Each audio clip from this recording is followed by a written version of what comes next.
Hi, subscribe to my channel Shobha Rana for more. Let's start with the very first thing, which is what is the role of a sexologist?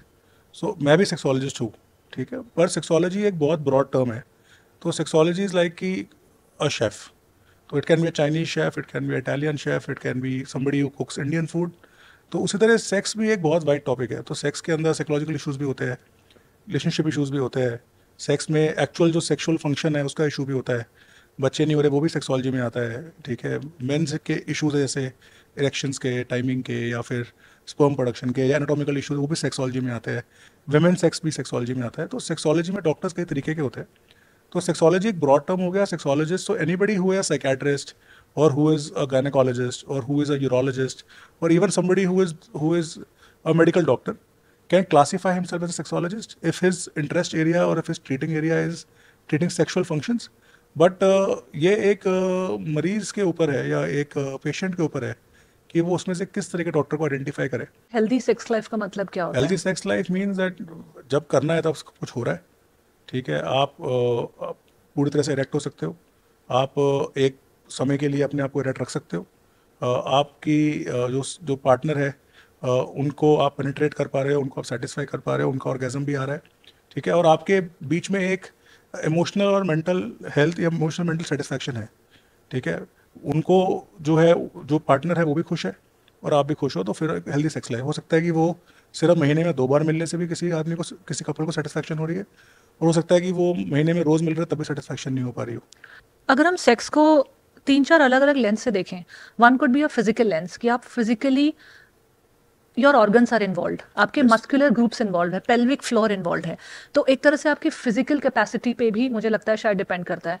एक आपका emotional lens भी हो सकता है sex को देखने का कि आप अपने पार्टनर को लेके कितना कनेक्टेड फील करते हो या कितना इंटरेस्टेड फील करते हो, या उनका आपकी लाइफ में फिलहाल क्या किस तरह से आप उन्हें देख रहे हो.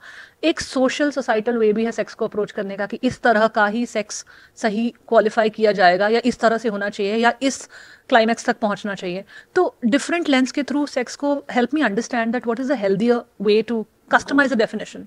Sex is like any other bodily function, और हर आदमी का, हर औरत का, हर ऑर्गेनिज्म का अलग अलग होता है.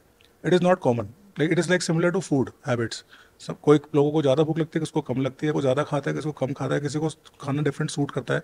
सो ऐसे ही दे आर रीजनल ऑर्गेन और स्पेसिफिक स्पीशी, मतलब हर तरह का आदमी डिफरेंट होता है. 2 लोगों का सेक्स लाइफ सेम नहीं हो सकता, ठीक है.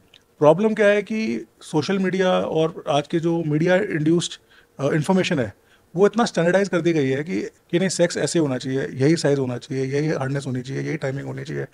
तो most of the information that is coming one sided. तो आप चाहे कि हम बात करें कि नहीं, सेक्सोलॉजी में या सेक्सोलॉजी में हर आदमी को सेम होना है, कि हमें एक मापदंड बनाना है और किसी को मापदंड क्रॉस करना है, तो ऐसा पॉसिबल नहीं है. और ज़्यादातर कन्फ्यूजन इसीलिए हो रही है बिकॉज जो इन्फॉर्मेशन मिल रही है एक पार्टनर को, वो मिल रही है एक मापदंड के हिसाब से, और जब उनका हस्बैंड या उनका पार्टनर या वो उस मापदंड पे नहीं पहुंच पाता, या इवन जो आदमी है वो देख रहा है मीडिया में कि भाई ये मापदंड है, ये स्टैंडर्ड है, और मैं स्टैंडर्ड के इक्वल नहीं हूँ, तो कहीं ना कहीं वो अपने आप को डेफिशिएंट फील करना स्टार्ट करता है. That is not a right way. मेरे हिसाब से जो 2-3 तरीके हैं मापदंड के, या कैसे हम नापें, कैसे मेजर करें अपनी सेक्सुअल हेल्थ को या सेक्सुअल रिलेशनशिप को. एक जो बहुत क्लियर कट तरीका होता है गॉसिप, कि आप अपने फ्रेंड्स और पीयर्स से डिस्कस करते हो कि हमारी इस तरह से फ्रीक्वेंसी है, या इरेक्शन के बारे में बात करते हो, ऑर्गेज्म के बारे में बात करते हो. एक वहाँ से आपका एक स्टैंडर्ड सेट होता है, या आपको समझ में आता है कि हाँ ये है. और दूसरा जो है वो पॉर्न, या फिर ऑनलाइन जो रिटन फॉर्म में हो चाहे पॉर्न फॉर्म में हो, जो आपको इन्फॉर्मेशन मिलती है. ये 2-3 तरीकों से हम अपने मापदंड या अपना स्टैंडर्ड सेट करते हैं कि एक सेक्स कैसा होना चाहिए, सेक्सुअल लाइफ कैसी होनी चाहिए. और मुझे लगता है इन तीनों तरीकों में ही, चाहे वो रिटन इन्फॉर्मेशन है, चाहे वो पोर्नोग्राफिक है, चाहे वो आपके फ्रेंड्स के साथ गॉसिप है, कहीं पे भी proper information, authentic information, genuine grass root level, ground level information तो है नहीं. तो फिर कंफ्यूजन्स और प्रॉब्लम्स होना तो बहुत ही लाजमी बात है. तीनों सोर्स ऑफ इन्फॉर्मेशन जो है मेरे हिसाब से रॉन्ग है.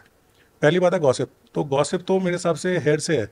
तो मेन में हमेशा ओवर एग्जैजरेशन होता है और विमेन में हमेशा अंडर एग्जैजरेशन होता है. ये एक स्टैंडर्ड है. तो अगर कोई आदमी के ग्रुप में बात करोगे तो वो हमेशा अपनी चीज़ को डबल बताएंगे, ठीक है. और अगर वो कनेक्ट करते हैं अपने सेक्सुअल एक्टिविटी को कि मेरा माचोइज्म इससे जज करेंगे लोग मुझे, मेरी इतनी गर्लफ्रेंड्स है, मेरा इतना सेक्स है, मैं इतना कर लेता हूँ, मैं इतने घंटे कर लेता हूँ. तो most of the times that is hearsay. Nobody has seen it, nobody wants to see it, ठीक है. आप जो मर्जी बोलोगे, पर होता क्या है कि उस ग्रुप में एक आदमी होगा जो जा रहा होगा थ्रू अ ट्रबल्ड फेज, और he will get depressed because उसको लगेगा कि ये बाकी लोग तो बड़े माचो है बड़े और मैं माचो है, तो मैं कर कुछ नहीं पा कर रहा। तो वहां पर क्या है कि फिर वो साइकोलॉजिकल डिप्रेशन स्टार्ट होता है, वो एक जड़ हो जाती है कि मैं नॉर्मल नहीं हूँ, और उसके बाद वो एक कंफर्मेशन बायस बन जाता है। अब कंफर्मेशन बायस बन गया उसकी मतलब कि अब जो उसको पता है कि मेरे में कमी है, वो उसकी उसकी बायस को प्रूव करने के लिए ढूंढता है। तो इंटरनेट पे तो सब कुछ मिल जाएगा आपको, आज इंटरनेट के ऊपर आपको चांद पे लैंडिंग हुई है वो भी मिल जाएगी, नहीं हुई भी मिल जाएगी।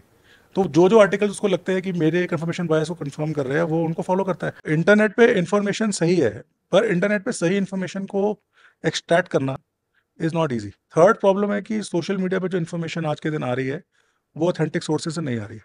ठीक है, सोशल मीडिया पे आज के दिन कोई भी क्रिएटर अपने आप को सेक्सुअल मेडिसिन का एक्सपर्ट बता सकता है, चाहे उसकी उसमें ट्रेनिंग है, उसने पेशेंट देखे हैं, उसका बैकग्राउंड है या नहीं है, and they are just amplifying miss information.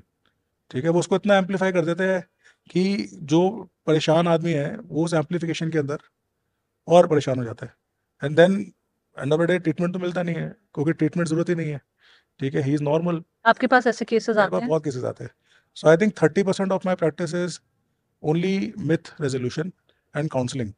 मतलब 10-15%, 10-15 मिनट तो इसी में लगता है कि उनके जो मिथ है अपने नॉर्मलिटी के, खाली उन्हीं को री करना। ठीक है, तो दिस इज पर this is also a part of body dysmorphia. मतलब they start developing this intrinsic desire कि ऐसा होना चाहिए।